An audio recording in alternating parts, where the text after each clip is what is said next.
Hi there, this channel has English subtitle by default. In addition, if you go to settings section, you can translate English subtitle into 15 different languages.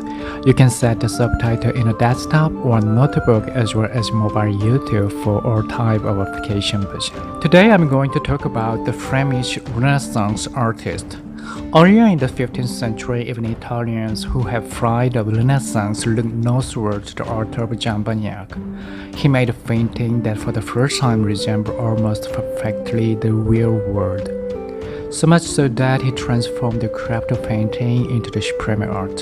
His work launched an artistic renaissance in Northern Europe that rivals the achievement of his Italian contemporaries. The Northern Renaissance that changed art forever in the year 1420 was a continent in the shadow of the unprecedented catastrophe just 60 years earlier, when the plague had wiped out more than a third of the entire population.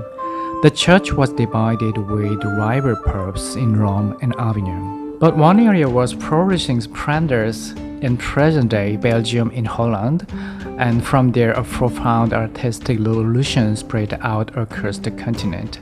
St. Barbara's Cathedral in Kent still holds a painting of the great artifice that started that revolution. The Kent artifice has overwhelmed viewers since it was complete in 1432. As for the Renaissance motivation, which is shifted from the God-centric world to the human-centric world, all across the Europe, the supreme art both in prices and in stage were luxurious objects made of the mixture of expensive materials. This object was international center on the court of royalty and nobility. All works, no matter what their media or purpose, have the same recognizable look and the same elegant style advertised as a person belonging to a certain lifestyle exhibit the magnificence that distinguishes noble from the ordinary people. Things in the courtly style aim to look expensive idly. They consist of the most expensive material work in the most time-consuming ways. Exceptionally, in Northern Europe, during the early Renaissance, this explains the dominance of tapestry as an art form.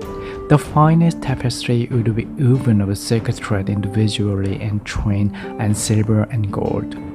They told stories commemorating famous victorious or religious scenes, but by the beginning of the 15th century, the hunger for such ostentatiously luxurious objects such as tapestry began to be rephrased by tastes for something new. Time goes by, the beginning of the wrong mutual relationship between a new type of painting and a new urban elite, and the kind of painting they desire more than any other was a portrait of themselves.